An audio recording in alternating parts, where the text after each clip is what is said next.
Hola a todos y vamos a dar continuidad a lo que son las enfermedades del corazón. Esta es una historia divertida para que te rías un chingue. Esta es la segunda vez que grabo este video porque aparentemente el micrófono de mi computadora puede captar los estornudos de las personas que están como a 15 o 20 kilómetros de distancia. Y siempre hay sonido de fondo, pero no pude utilizar el video porque estaba increíblemente contaminado ese ruido de fondo, así que vamos a hacerlo inmediatamente de nuevo. Y bueno, esta es la... Ustedes no lo vieron, pero se lo quería decir ahí para que se rían o se burlen un chin de mí. Y vamos a empezar con las miocardiopatías, que son un grupo de enfermedades bastante interesantes. Interesantes porque a veces no se habla mucho de ellas. Los mecanismos de la enfermedad son muy heterogéneos, muy característicos unos de los otros. Son enfermedades que a veces las ignoramos, yo diría, que a veces ni siquiera las mencionamos mucho.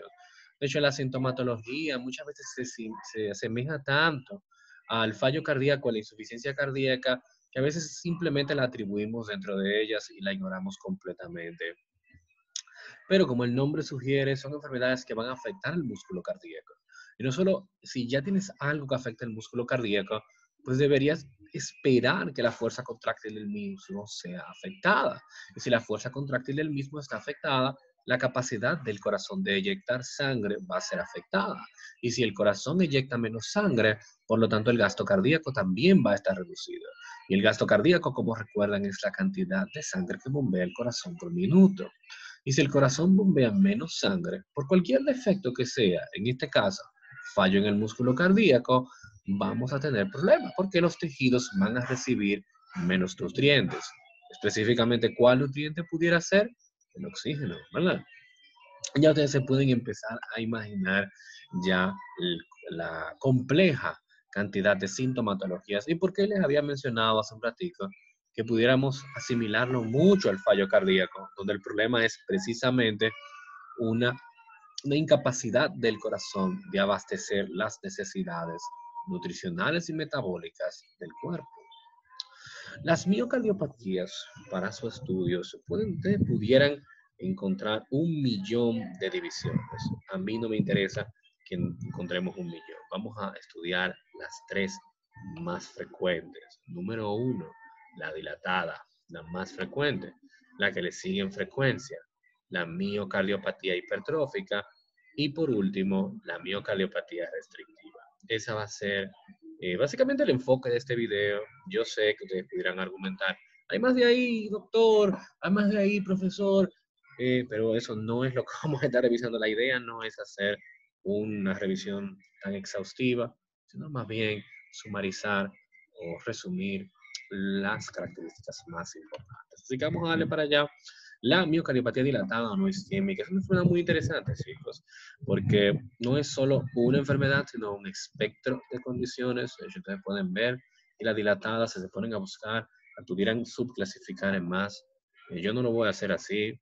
Es un espectro de enfermedades heterogéneos caracterizado por dilatación ventricular y contractibilidad miocárdica deprimida en ausencia de condiciones de carga normales. Se está diciendo, es una enfermedad del músculo cardíaco que son extremadamente individualizadas y características y propias cada una de la otra, que van a llevar a una dilatación del ventrículo y una disminución en la fuerza contráctil sin haber una condición patológica que pudiera afectar la carga cardíaca, como es la hipertensión, en la cual el corazón tiene que batallar contra una carga, una presión extremadamente alta para poder bombear la sangre, o enfermedades valvulares que alteran el paso de la sangre a través de las estructuras cardíacas, como por ejemplo estenosis valvulares de las válvulas sigmoideas, donde pudiera haber dificultad para el corazón sacar la sangre, por ejemplo, la estenosis de la válvula aórtica.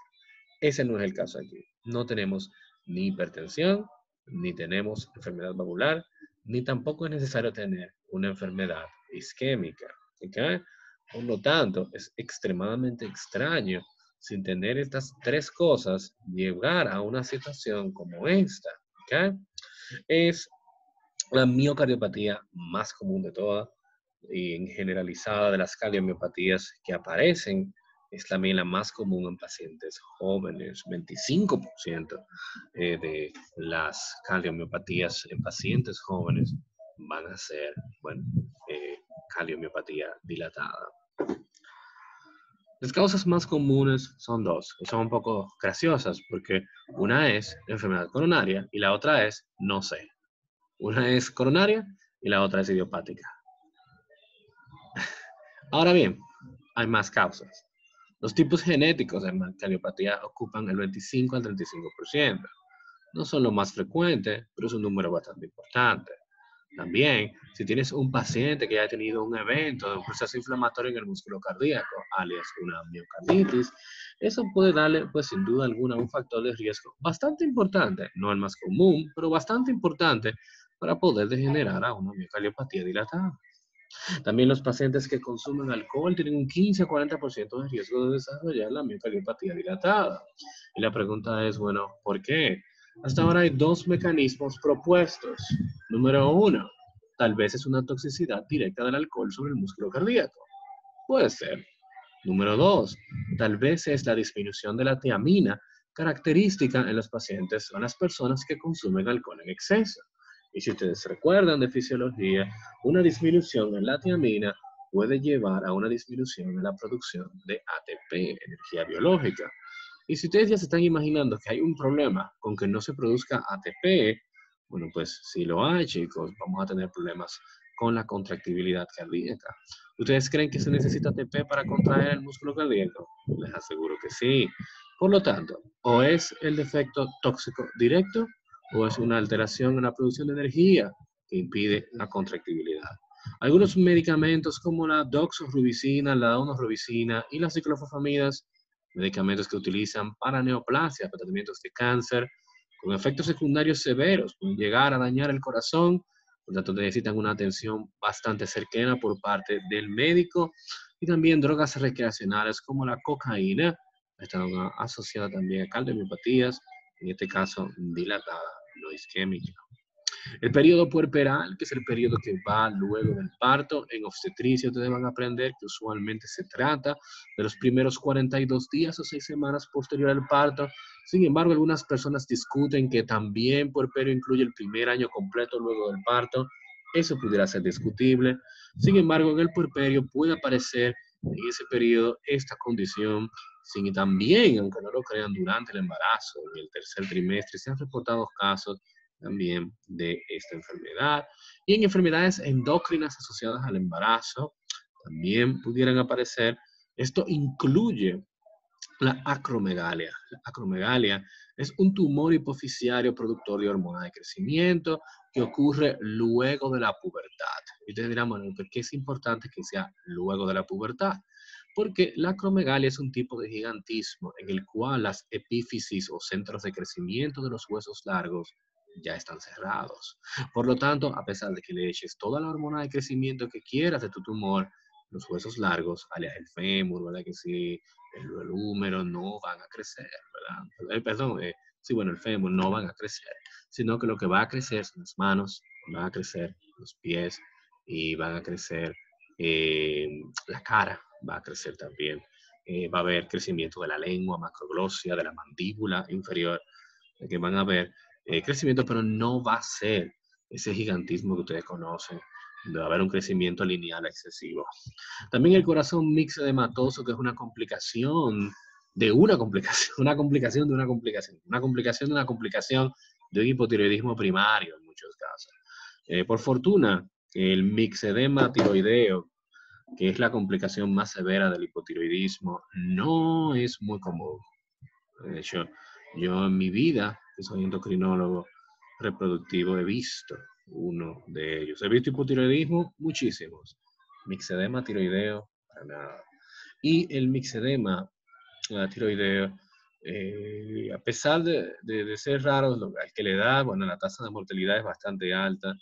Tiene muchas manifestaciones que vamos seguramente a revisar tal vez en otro video más adelante.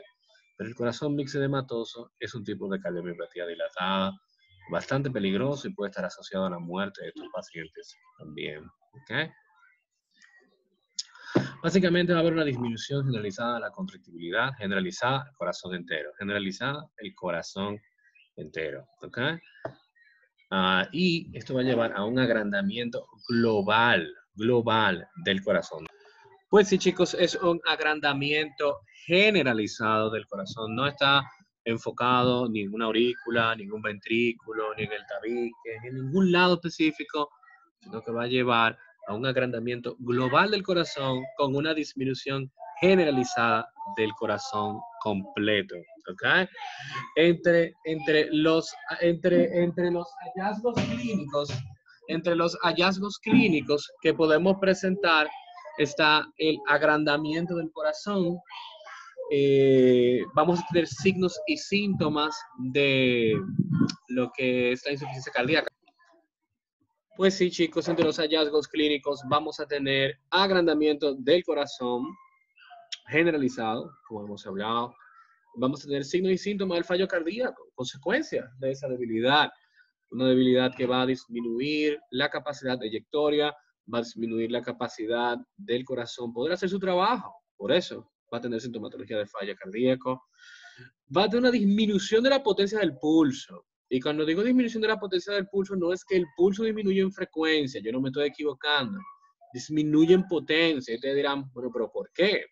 La razón es porque como el corazón está más débil, recuerden que acabamos de decirlo, lleva a una debilidad en la fuerza contráctil del corazón, a una disminución en la fuerza contráctil del corazón, la fuerza con la que el ventrículo izquierdo se contrae va a ser mucho menor. Por lo tanto, la onda de pulso que él envía sobre la aorta va a ser mucho más débil. Por lo tanto, cuando le tomes el pulso, por ejemplo, radial a un paciente, te puede dar un poco de dificultad poder encontrarlo. Y eso se debe a esa disminución de la potencia en consecuencia a la disminución de la fuerza contráctil que hemos descrito en esta condición.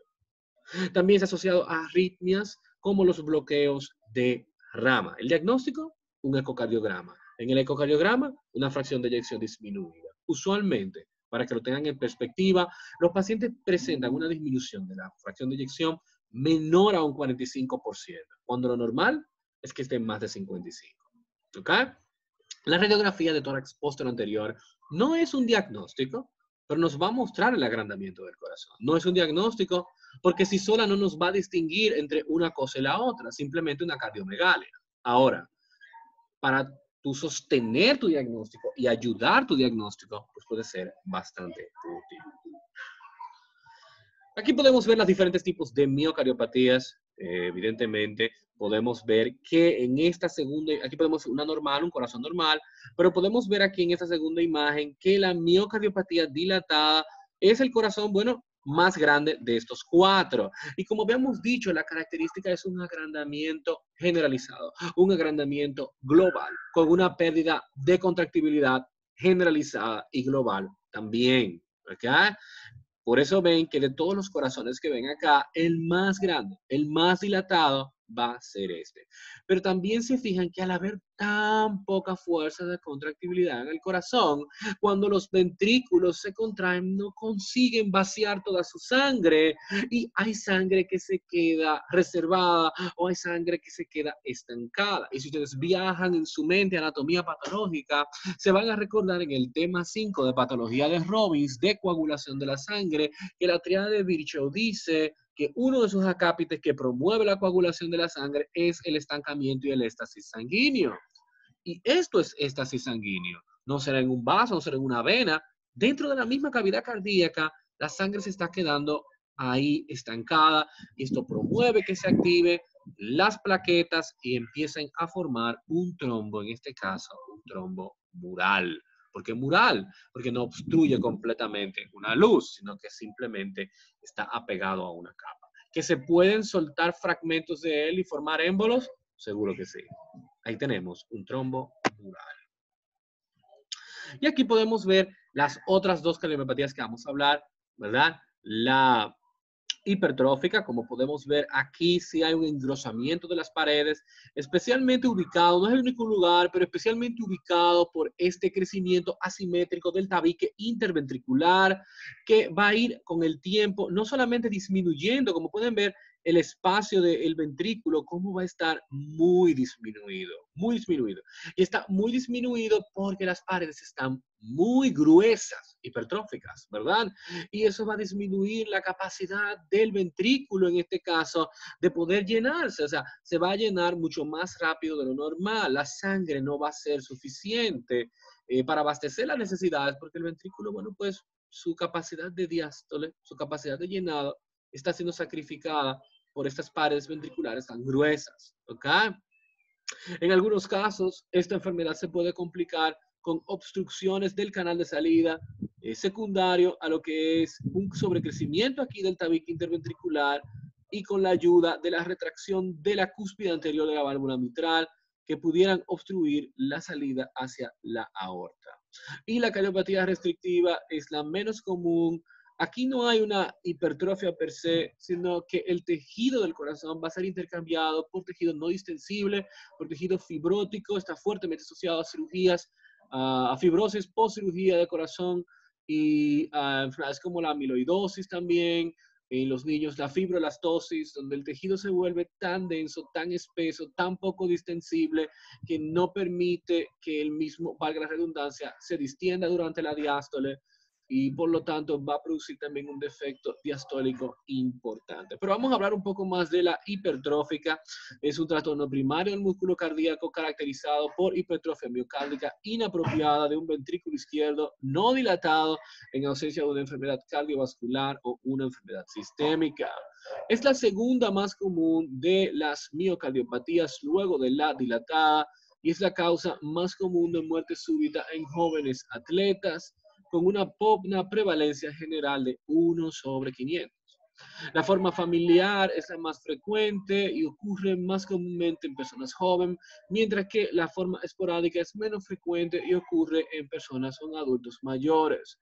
En el caso de la genética, aquí la forma familiar es heredada de forma autosómica dominante y, bueno, pues está asociada a mutaciones en genes de sustancias involucradas en el proceso de deslizamiento de filamento y contracción muscular, como es la cadena pesada de la beta-miosina, que sería la alteración más común aislada conocida para esta enfermedad. Y en segundo lugar, la troponina T y la tropomiosina, que ustedes recuerdan ampliamente del proceso de contracción muscular en la teoría de deslizamiento de filamentos. La detección familiar de familiares de primer grado con ecocardiograma y electrocardiograma es altamente recomendada. De hecho, dice el profesor que es obligatoria. Aquí podemos ver la imagen de este corazón y vamos aquí a intentar de reconocer el inconveniente. Y como pueden ver, el inconveniente va a estar en este problema aquí que ven, ¿verdad?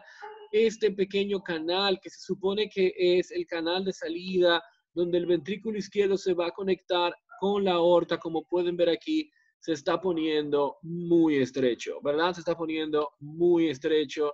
Vamos a tener que las paredes de esta área aquí del tabique ventricular se están poniendo muy gruesas y que la válvula, al menos la cúspide anterior de la válvula mitral, están estrechando fuertemente el área de salida.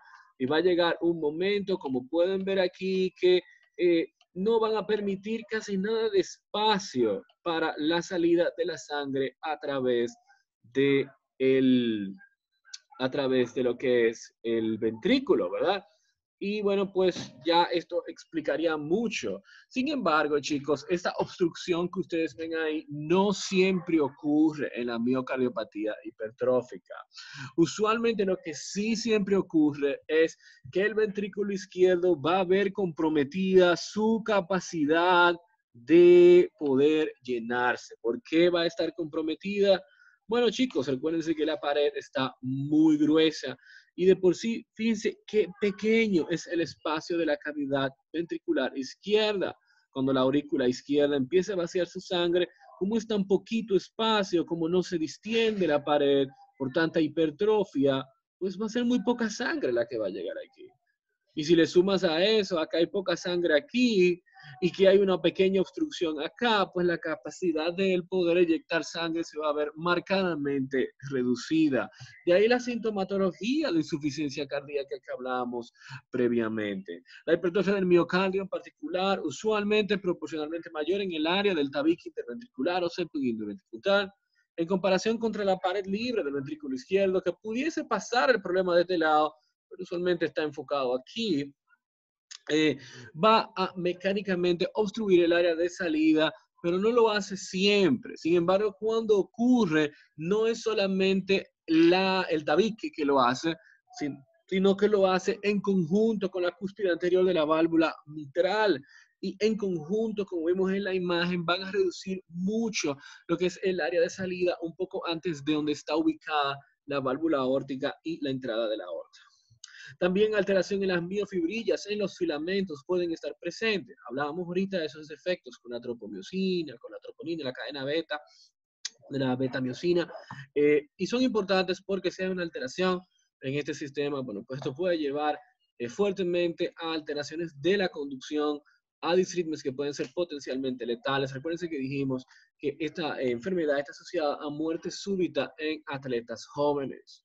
La no complianza del ventrículo izquierdo es resultado de la hipertrofia y del engrosamiento, va a restringir el llenado y, como dije, va a producir una función diastólica. Entre los hallazgos clínicos vamos a tener un soplo sistólico de eyección severo, vamos a tener un aumento en la intensidad del soplo, usualmente que se relaciona con el empeoramiento de la obstrucción en los pacientes que la tengan, y usualmente ese aumento de la intensidad, o sea, que se escuche más en la auscultación, va a ser secundario a la disminución de la precarga.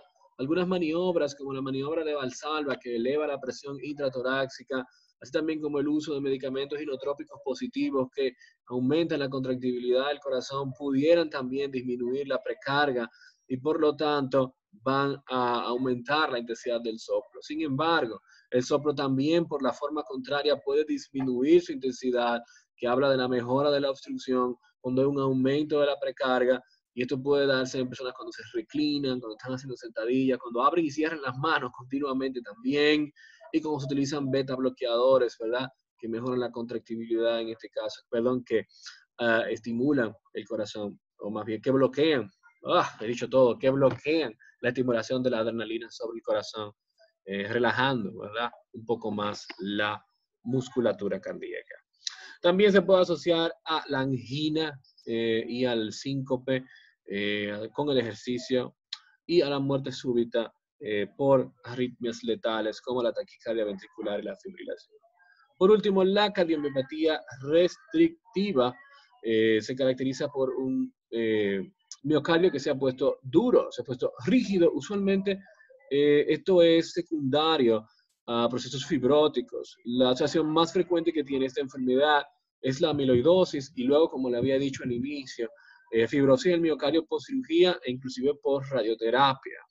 Algunas enfermedades infiltrativas como la hemocromatosis en los niños, lo de la fibrolastosis endocárdica, así también como la sarcoidosis que produce un tipo de inflamación inflamatoria crónica sobre el músculo cardíaco, que como ya ustedes se pueden imaginar, lo va a afectar, lo va a poner extremadamente duro el granuloma. Esto va evidentemente a ser producto o va a llevar a una disminución de la distensibilidad del ventrículo, lo que conduce a un fallo cardíaco biventricular. También se han asociado algunos mecanismos neurohormonales asociados a la adrenalina, así también como el sistema renina-angiotensina-aldosterona, y el fallo cardíaco izquierdo con disfunción diastólica. El fallo cardíaco izquierdo con disfunción en la diástole va a ser una característica de esa enfermedad. Es esperable que tengamos problemas con la diástole, con un corazón que no distiende, un corazón que no tiene complianza. Las manifestaciones clínicas, fallo cardíaco, y también vamos a presentar un electrocardiograma con bajo voltaje y cambios no específicos en las ondas ST y onda T. Y por diagnóstico, bueno, pues el ecocardiograma va a ser bastante útil. Hacer una biopsia del endocardio va a ser bastante útil también, porque vamos a poder ver el reemplazo del tejido normal del endocardio por tejido que puede estar afectado fibróticamente. Bien, chicos, eso es todo. Por hoy me disculpan por el ruido de fondo. Ha sido un reto hacer este video. El universo no quería que yo lo grabara, pero ya lo completamos. Así que vamos a estar viéndonos en otra sesión. Nos vemos.